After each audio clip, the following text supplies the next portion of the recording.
diferentes tipos de tumores que son los micro y los macroadenomas, y la diferencia principal va a ser el tamaño de la tumoración, que es aproximadamente de 1 centímetro la diferencia. En ocasiones el tumor puede ser secretor o no secretor, es decir, un tumor que no sea funcional y que en realidad no va a tener ningún tipo de síndrome clínico identificable. Existen, y esto es una de las primeras perlas, ¿cuáles son los 3 tumores funcionantes de la hipófisis? Bueno, uno es el prolactinoma, el segundo es el tumor secretor de ACTH y el tercero va a ser el humor productor de hormona del crecimiento. Y en ocasiones también los tumores hipofisiarios pueden causar hipopituitarismo, esto sobre todo cuando son grandes, pero eso lo veremos en una clase posteriormente. Entonces, para empezar a calentar, vamos con la primera pregunta y es la siguiente. Voy a esperar sus respuestas a través del chat. Llega con ustedes una mujer de 22 años que tiene descarga lechosa, amenorrea desde hace 9 meses. No toma ningún medicamento, la función renal y tiroidea es normal. La prolactina se encuentra elevada en más de 75, recuerda que lo normal es de 20 a 25. La resonancia magnética muestra un tumor de 4 milímetros. La prueba de embarazo es negativa. ¿Cuál de las siguientes opciones es consistente con el cuadro clínico? A, que tenga elevación del estradiol. B, que tenga disminución de la FSH.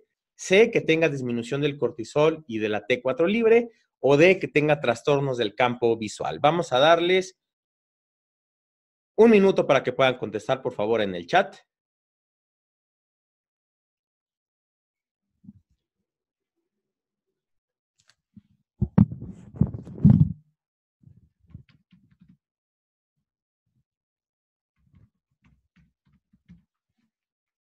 Un minuto para simular el nacional.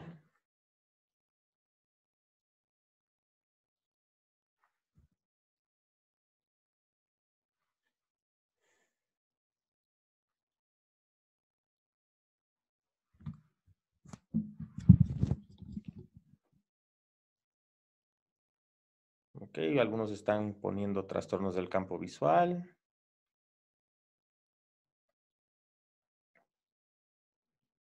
Diez segundos más.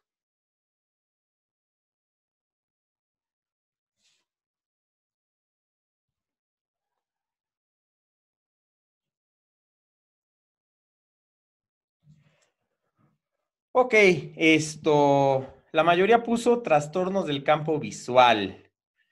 Pues no, esa no es la respuesta correcta. La respuesta correcta es B, disminución de la FSH. Tranquilos, recuerden que estas preguntas ya son un poquito más complejas. Conforme vayamos avanzando en el curso, les aumentaremos la complejidad y ahorita la finalidad de estas preguntas es el hecho de tratar de encontrar cuál es la razón a través de cada una de ellas. Entonces, ¿por qué? Si en dado caso que ustedes no conozcan muy bien lo que es la fisiopatología de los tumores de hipófisis, principalmente el prolactinoma, vamos a tratar de resolver esta pregunta a través del descarte. No puede tener elevación del estradiol porque la paciente, como mencioné, tiene amenorrea. Vamos a dejar B pendiente, que es disminución de la FSH, que es la respuesta correcta. ¿Y por qué no puede tener disminuido el cortisol ni T4 libre? Porque el tumor es pequeño y clínicamente los tumores que tienen estas alteraciones del eje de cortisol y del eje tiroideo son tumores mucho más grandes, principalmente más de 1 centímetro. Y este tumor probablemente no se va a poder observar, además, por resonancia magnética. Y por lo mismo, porque es un tumor pequeño, estos tumores no causan alteraciones sobre el quiasma óptico. Recuerden que el quiasma óptico está arriba de lo que es la glándula hipófisis. Entonces, por lo general, son tumores mucho más grandes y 4 milímetros es un tumor muy, muy, muy chiquitito. Y una de las características del prolactinoma es el hecho de que disminuye la FSH. Ok, entonces, insisto, es una pregunta un poquito más compleja, pero bueno, vamos a repasar el porqué de esto. Entonces, como les había mencionado, la prolactina es causada por el aumento en la secreción de... La hiperprolactinemia es causada por el aumento de la secreción de la prolactina. Lo normal es que los niveles de prolactina estén por debajo de 25. Entonces, la prolactina principalmente se encarga de preparar lo que es la glándula mamaria femenina para lo que es la lactancia. Aunque no lo crean, en los varones no sabemos para qué sirve la prolactina. Seguramente tiene alguna función, pero hasta el momento del día de hoy no se ha descubierto de forma adecuada. Cuando la prolactina empieza a elevarse por niveles encima de los normales, esto provoca galactorrea y, a su vez, disminución de las hormonas reproductoras, principalmente LH y FSH. Esto va a producir disminución en los niveles, obviamente, de estradiol y testosterona, y clínicamente se va a manifestar en las mujeres como amenorrea, hipogonadismo, infertilidad y disminución de la libido. Entonces, recuerden, el aumento de la prolactina disminuye lo que son las hormonas para la reproducción, que es la luteinizante y la folículo estimulante, y esto va a provocar disminución del estradiol y de la testosterona y nos va a dar un cuadro clínico característico.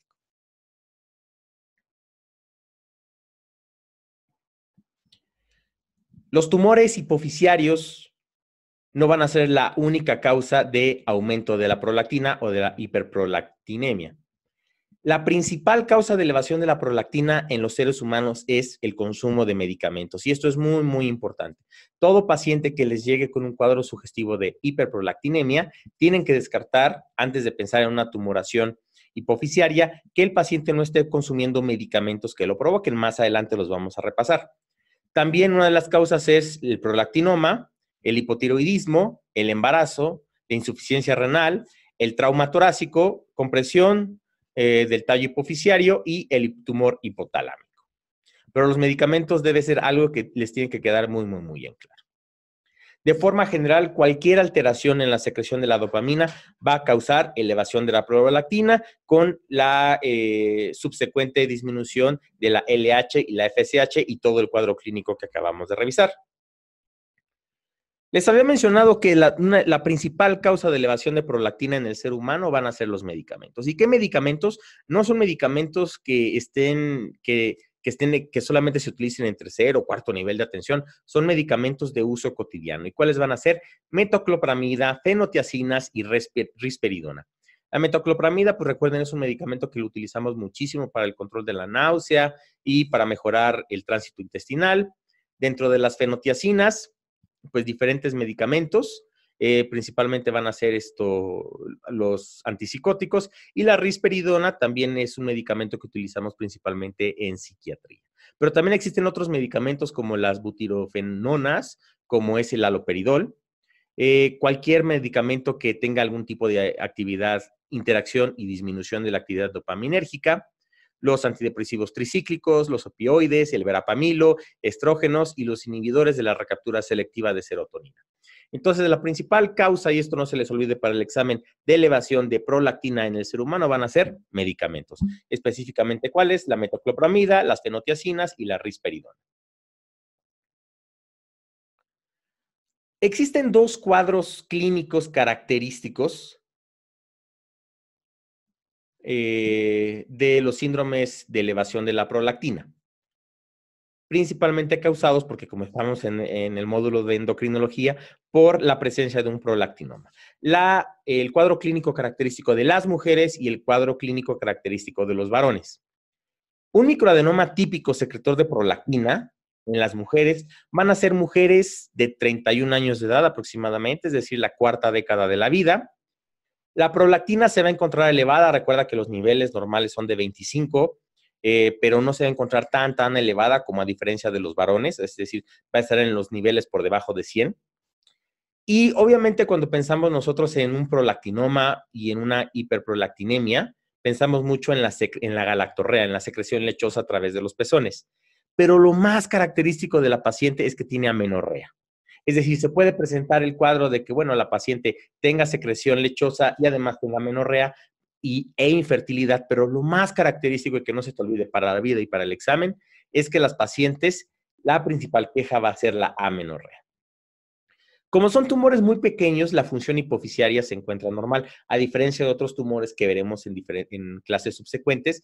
Estos tumores incluso es muy difícil poder visualizarlos en una resonancia magnética. También por su tamaño no van a tener alteraciones neurológicas, es decir, es muy difícil que estos tumores, los prolactinomas, causen alteraciones del quiasma óptico o que causen infartos hipoficiarios, o también conocida como apoplejía hipoficiaria. Entonces, recuerda, la resonancia magnética es normal en la mayoría de estos pacientes y es muy raro que exista crecimiento o que se pueda evidenciar por resonancia magnética. El tratamiento de elección para el prolactinoma van a ser los agonistas de la dopamina. Recuerda que cualquier situación, medicamento, tumoración que tenga alguna, interactúe y disminuye los niveles de dopamina, va a provocar el aumento de la prolactina. Entonces lo que hacemos es suplementar esta dopamina y estos van a ser con agonistas de la dopamina. ¿Ok? Va a ser tratamiento médico, no tratamiento quirúrgico. Vamos con la segunda pregunta para seguir en el mismo tenor. Llega con ustedes una mujer de 27 años de edad. Tiene un antecedente de hace 3 meses que te está viendo porque tiene un tumor hipoficiario de 4 milímetros. Sospechaste tú en un inicio que tenía un prolactinoma. La prolactina inicial estaba elevada en 195. Recuerda que lo normal es hasta 25. Y hoy está muy contenta cuando llegó a tu consulta porque está embarazada. ¿Cuál es el mejor siguiente paso? Mucha precaución y vamos a darles nuevamente 1 minuto para poder simular la situación del ENARM. A, como le iniciaste un agonista de dopamina, suspendes lo que es la bromocriptina y solamente que le dé seguimiento a su ginecobstetra. 2, suspendes la bromocriptina, pero tienes que cambiarle a una cabergolina. C, continuar la bromocriptina, mides la prolactina mensual hasta el nacimiento del producto. O D, continuar la bromocriptina, programas una resonancia magnética y para valorar lo que son los campos visuales. Vamos a darles 1 minuto. Por favor, contesten en el chat.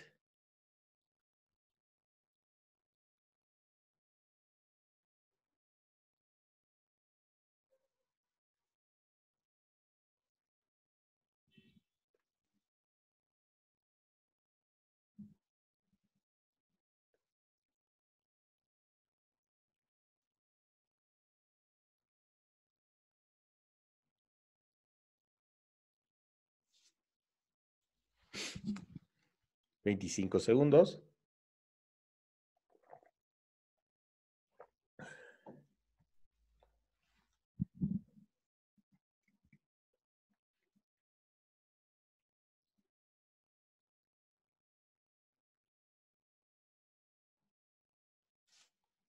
Cuatro, 3, 2, 1. Muy bien. Ya había más participación. Algunos contestaron la A y luego algunos contestaron la C. Bueno, la respuesta correcta es la A. Suspendes la bromocriptina y que le dé seguimiento el ginecobstetra. Vamos a ver más adelante el hecho de que estos agonistas de dopamina no son teratógenos, que es la principal preocupación que te resulta en la vida y en el examen. Porque recuerda que una mujer que esté embarazada, en cualquier caso clínico, quiere decir que hay algo que es diferente en el manejo habitual. Este paciente es suficiente con que suspenda la bromocriptina. ¿Por qué la suspendes? Porque ya lograste tu objetivo. Esta paciente ya se logró embarazar. Entonces, se suspende, no hay ninguna necesidad de continuar con el medicamento, que lo sigue el ginecólogo. No tiene ninguna lógica cambiarlo a cabergolina porque pues es algo similar a la bromocriptina. La opción C de que midas prolactina mensual hasta el nacimiento del producto, eso no tiene ninguna lógica, no sirve de nada.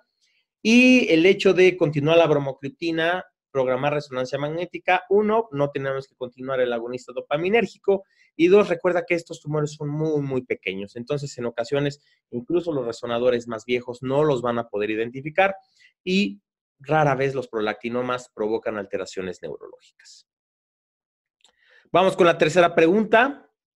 Tienes un hombre de 46 años de edad que acude por cefalea y pérdida de la visión. Hombre. Tiene un tumor hipoficiario de 13 milímetros, no contacta el quiasma óptico, la prolactina está muy elevada en 1500, recuerda que lo normal es hasta 25, la T4 se encuentra libre, se encuentra disminuida, el cortisol disminuido y la testosterona está disminuida. Entonces, además de recomendar suplementación tiroidea y adrenal, ¿qué más le sugieres a este paciente? A, que tenga una cirugía transesfenoidal. B, que darle cabergolina. C, radioterapia. o D, suplementar testosterona? Vamos a darles un minuto y por favor contesten en el chat.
Ok, muy bien. Ya vi algunos pusieron cirugía transesfenoidal, otros pusieron la radioterapia. Bueno, la respuesta correcta aquí es B, cabergolina, utilizar el otro agonista dopaminérgico. Y este es el cuadro característico de un varón a diferencia de las mujeres.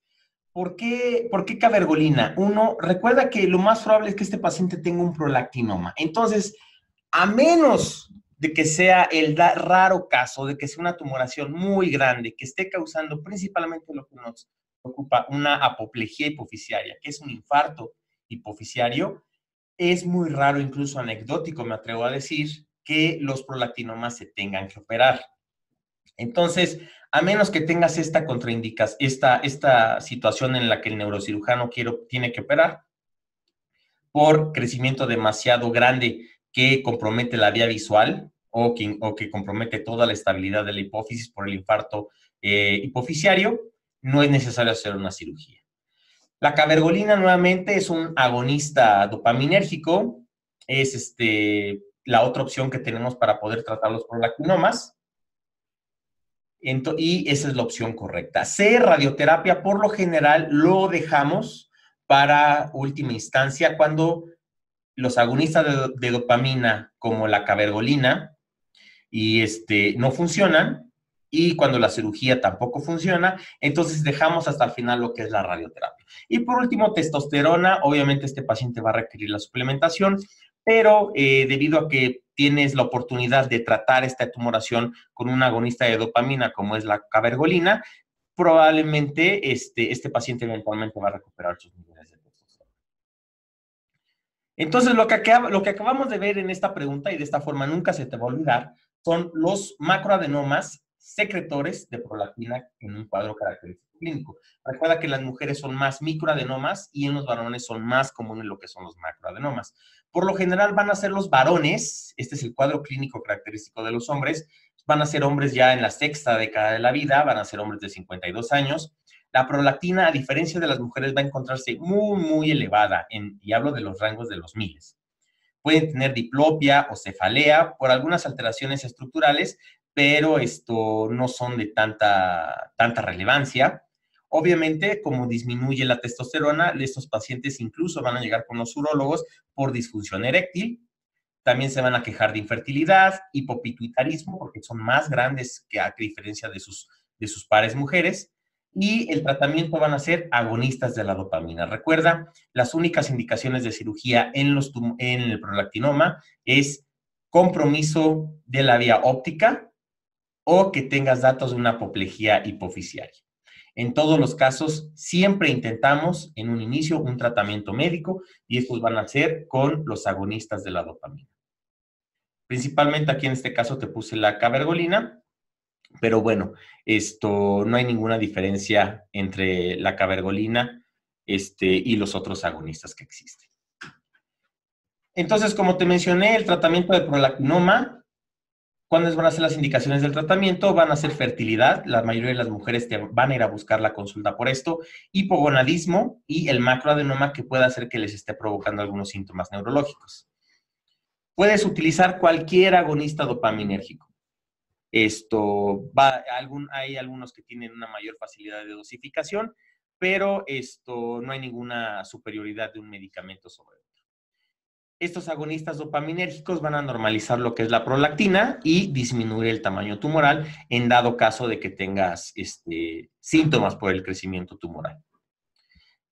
De los agonistas dopaminérgicos que tenemos disponibles en el mercado es la bromocriptina o la cabergolina. No hay superioridad de uno o sobre el otro.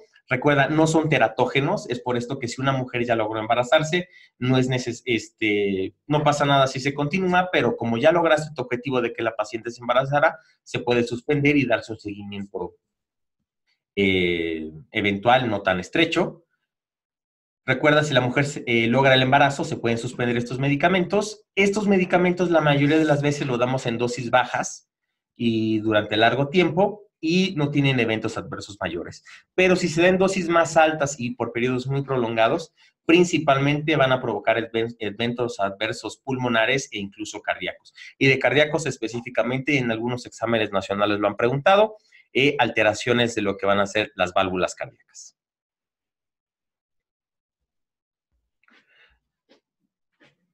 Vamos a continuar con la clase y quiero preguntarles si tienen alguna duda acerca del prolactinoma, principalmente, porque vamos a continuar con la segunda parte, que es la acromegalia. Si tienen dudas, por favor, escriban.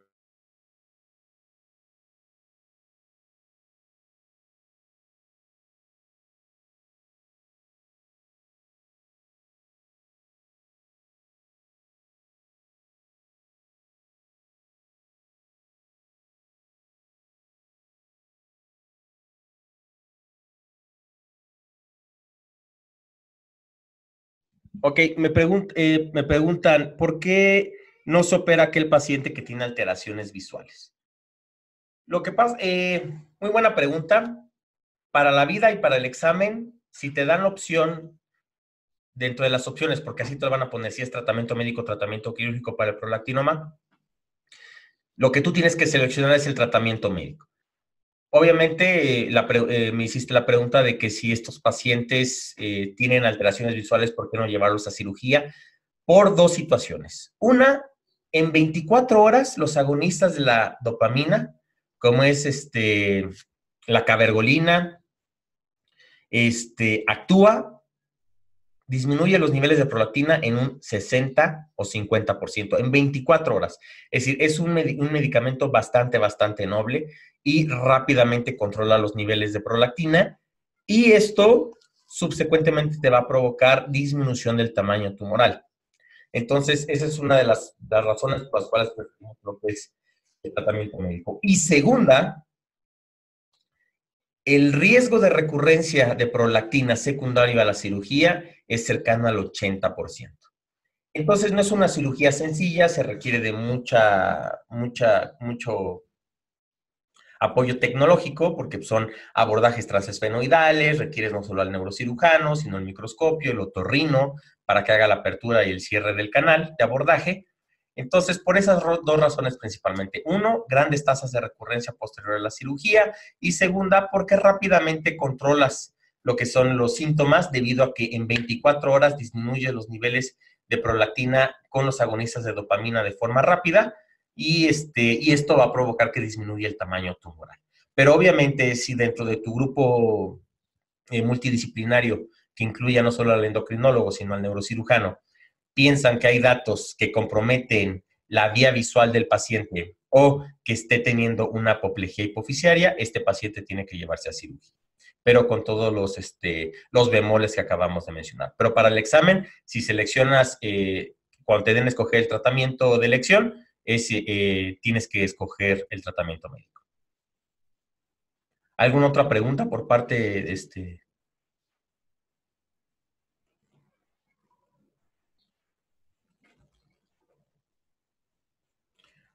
Ok. Otra pregunta.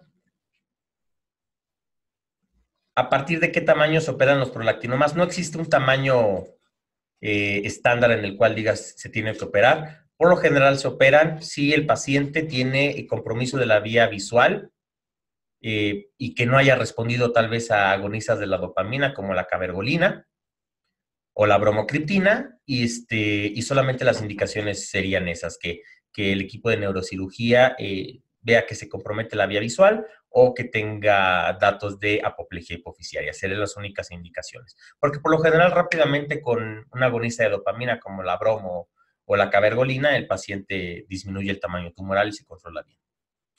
Otra pregunta, ¿cuál es el seguimiento del paciente que ya tuvo una prolactina normal?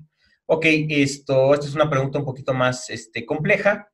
Estos pacientes, cuando ya se logra controlar los niveles de prolactina, que ya tiene fertilidad, que ya tiene líbido normal, que ya tiene datos de control de disminución del tamaño tumoral, por lo general estos pacientes los continuamos con el medicamento durante aproximadamente entre unos 6 a 8 meses. Posteriormente estamos evaluando la prolactina de forma mensual, después de 6 meses ya la evaluamos de forma bimensual y por lo general estos pacientes con la restauración del sistema dopaminérgico se puede suspender el medicamento. Por lo general te vas a tardar entre unos 8 meses aproximadamente.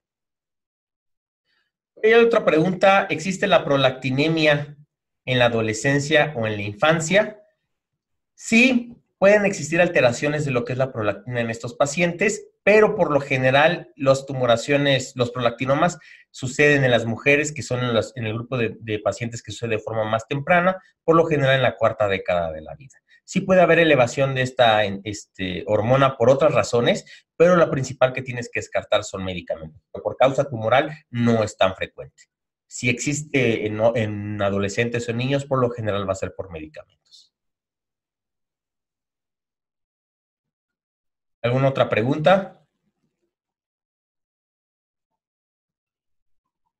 Bueno, entonces, en ese caso, como es al final, volvemos a abrir el chat.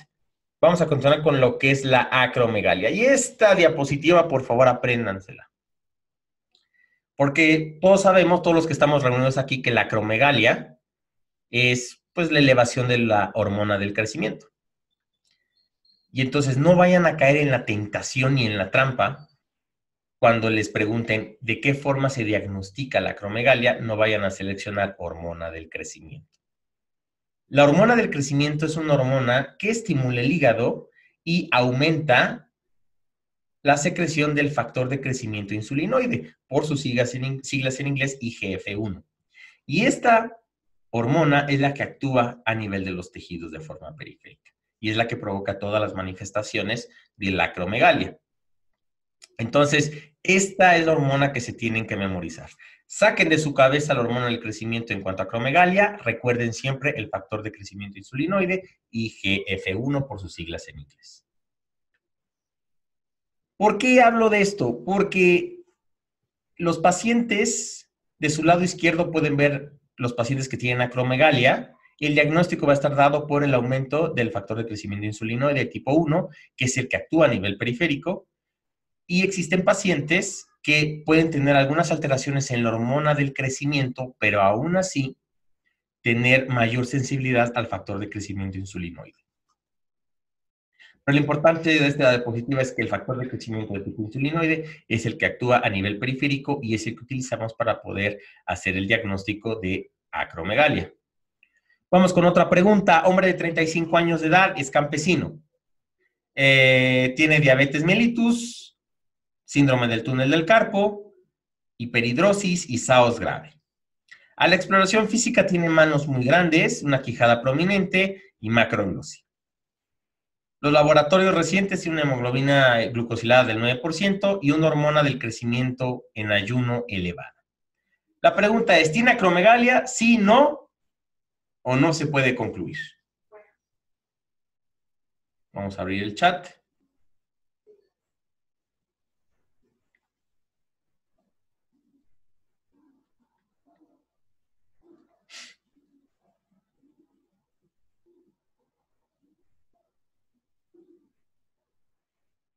Un minuto.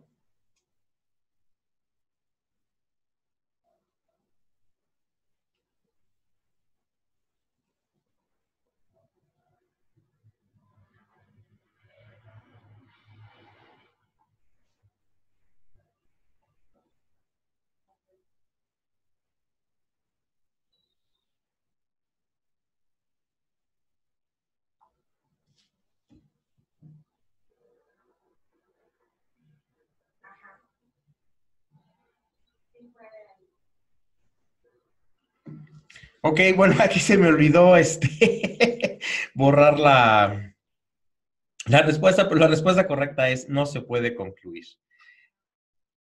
Ahorita vamos a ver por qué. Recuerden que les dije, para hacer el diagnóstico de acromegalia, ¿qué es lo que tiene que estar elevado? El factor de crecimiento de tipo insulinoide 1, IGF-1, porque esa es la que actúa a nivel periférico. Entonces, de acromegalia, pues todos tenemos diferentes, son como de los cuadros más característicos que hemos visto, incluso han existido muchos luchadores, principalmente en los Estados Unidos, que sufrieron de esta condición, que es la acromegalia. Y las características clínicas de la acromegalia es de que el paciente tiene rasgos faciales muy grotescos. Y no me refiero a grotescos que sean feos, sino tiene muy gran crecimiento de los arcos supraciliares, de los labios, de la quijada. Entonces son rasgos faciales de gigantismo propiamente, de acromegalia, de grotesco. Las manos se van a encontrar en pala, es decir, son manos bastante grandes. Se va a caracterizar hiperhidrosis, macroglosia. Estos pacientes tienen mucho riesgo de desarrollar cáncer de colon por el crecimiento de los pólipos colónicos. También los pacientes tienen hipertensión, diabetes, apnea del sueño, como en el caso clínico que acabamos de revisar, intolerancia a la glucosa y aumento de la mortalidad. Exactamente, dicen André the Giant, exactamente, luchador de los Estados Unidos, pues tenía problemas de la hormona del crecimiento y del factor de crecimiento insulinoide.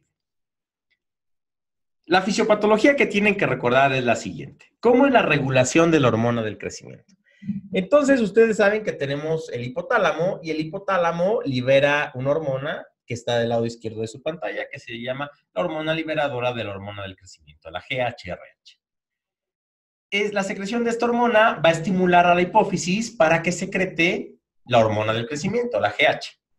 Esto va a estimular al hígado para que secrete la forma activa de la hormona del crecimiento de forma periférica, que es el factor de crecimiento de tipo insulino. Y también tenemos un mecanismo de autorregulación, que es con que son diferentes inhibidores, y lo hemos podido sintetizar para hacerlo de forma artificial, como es la somatostatina. Y estos medicamentos actúan como reguladores a la baja, y sobre la hipófisis disminuye la secreción de la hormona del crecimiento y por lo tanto no estimula el hígado para que secrete lo que es el factor de crecimiento insulinoide.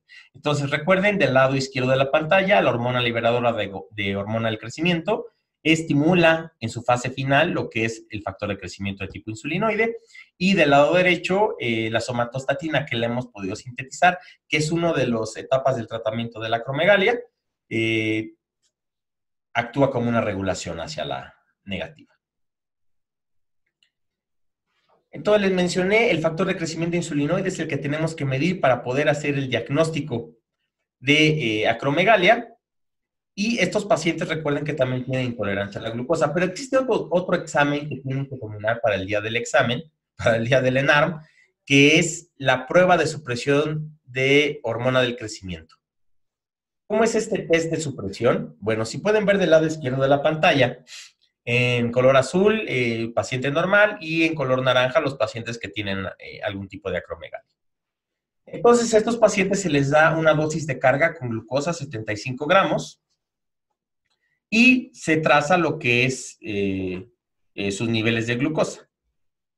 Pero también en ese mismo momento, en diferentes etapas del protocolo, va a ser diferente por cada laboratorio, se mide lo que es los niveles de hormona del crecimiento. Si a un individuo normal les damos un test, le damos una carga de glucosa, que es el que está en la curva azul, La glucosa, la elevación de glucosa provoca la supresión de la hormona del crecimiento a niveles por debajo de 2, incluso por debajo de 1. Pero un paciente con acromegalia no puede suprimir esta hormona del crecimiento. Entonces, se le da a un paciente con acromegalia, en el que se sospecha acromegalia, una carga de glucosa 75 gramos y se le mide en diferentes etapas la hormona del crecimiento, que es la curva naranja. El paciente con acromegalia no puede suprimir la hormona del crecimiento. Y esto es muy característico y en algunos lugares todavía se utiliza para corroborar o para verificar que no exista una secreción exagerada de la hormona del crecimiento. Recuerda, para hacer el diagnóstico de acromegalia utilizamos el factor de crecimiento insulinoide y por lo general este test de supresión de la glucosa se utiliza cuando después de que el paciente lo operaste, que le hiciste una resección transesfenoidal para corroborar que el paciente se haya quedado en curación.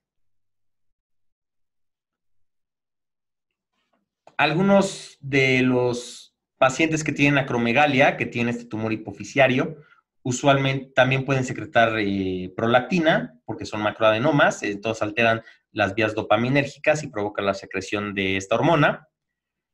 A pesar de que pueden crecer un poquito más, es raro que provoquen hipopituitarismo, es muy raro. Por lo general son entidades aisladas, lo que es el prolactinoma o la hormona del crecimiento o la acromegalia, rara vez van a provocar la falla de todas las hormonas hipofisiarias.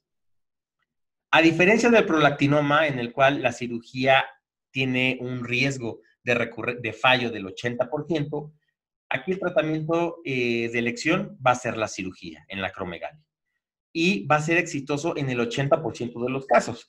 Que tampoco es un número que es un buen número, pero tampoco es un porcentaje de éxito tan espectacular, porque quiere decir que el 20% de tus pacientes no se va a curar incluso después de ser intervenido por neurocirugía. Entonces, lo que hacemos en estos pacientes, los cuales fallaron al tratamiento quirúrgico, y por lo general se corrobora con el test de supresión por glucosa, que ya lo mencionamos en las diapositivas previas, utilizamos somatostatina porque, si recuerdas el cuadro de fisiopatología, es el que inhibe la secreción de la hormona liberadora de hormona del crecimiento y toda la cascada hasta disminuir la cantidad de factor de crecimiento insulinoide tipo 1. También en ocasiones se utiliza cabergolina como agonista dopaminérgico, pero siempre preferimos somatostatina. Y existen antagonistas de los receptores de la hormona del crecimiento, que es raro que se utilice, es muy difícil conseguirlos y además el precio limita bastante su uso. Y por último, si tu tratamiento quirúrgico, tu tratamiento médico falló, existe la opción de dar radioterapia, obviamente con todas las complicaciones que puede tener, como son neoplasias secundarias y el panhipopituitarismo. Pero bueno, son pacientes que lamentablemente, si se deja durante mucho tiempo la enfermedad sin tratamiento, tienen un gran riesgo de desarrollar cáncer de colon y algunas alteraciones cardiovasculares. Vamos a abrir el chat. ¿Tienen alguna duda acerca de acromegalia? Aquí lo importante que tienen que dominar es la medición del factor de crecimiento insulinoide. Recuerden no medir la hormona del crecimiento para hacer el diagnóstico. Y el test de supresión de glucosa. Recuerden, la glucosa suprime lo que son los niveles de hormona de crecimiento en los pacientes sanos, y en los pacientes que tienen acromegalia no lo suprimen de forma adecuada. Por lo general, este segundo test lo usamos para corroborar la curación después de un tratamiento quirúrgico. Visita nuestra página www.drvago.com, donde te ofrecemos cursos, videos, tips y mucho más. Recuerda, Dr. Vago, tu mejor recurso de educación médica en línea.